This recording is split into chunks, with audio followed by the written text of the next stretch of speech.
মৌরলা মাছের ভাপা করব, জলটা বসিয়ে দিয়েছি। মৌরলা মাছের যে পেঁয়াজ কুচি, লঙ্কা, দুটো কাঁচা লঙ্কা, শুকনো লঙ্কা গুঁড়ো, হলুদ গুঁড়ো, লবণ, একটু জিরে মরিচের গুঁড়ো, এই সরিষার তেল সব একসঙ্গে আমি মাখিয়ে নেব।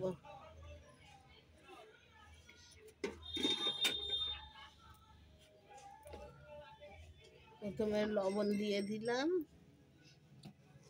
পরিমাণ মতন,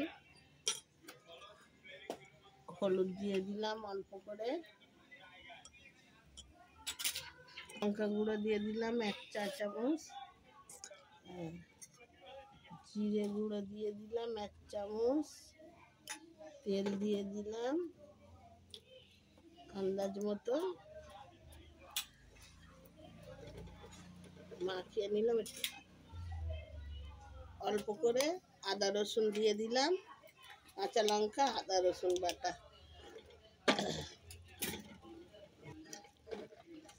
ভালো করে মাখিয়ে নেবো। এরকম করে মাখিয়ে নিয়ে, মাখানো হয়ে গেছে। এই যে টিফিন বাক্স, একটু সরিষার তেল দিয়ে দিলাম,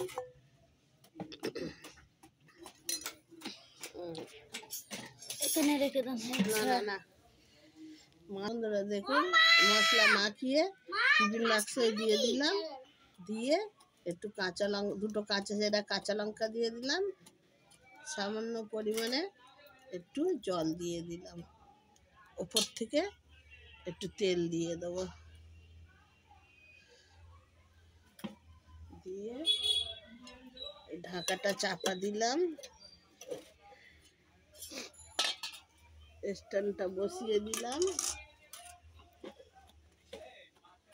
মাছটার উপরে দিয়ে দিলাম, ঢাকাটা দিয়ে দিলাম।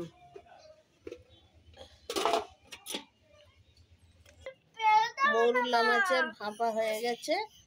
দেখুন কি সুন্দর রং হয়েছে, দেখুন বন্ধুরা কি সুন্দর রং হয়েছে। ওপর থেকে একটুখানি সরিষার তেল দিয়ে দেবো।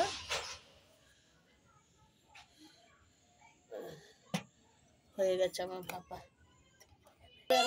দুপুরবেলা গরম ভাতের সাথে খেয়ে দেখবেন, খেয়ে কমেন্টে জানাবেন কেমন লেগেছে। আর সবাই ভালো থাকুন, সুস্থ থাকুন।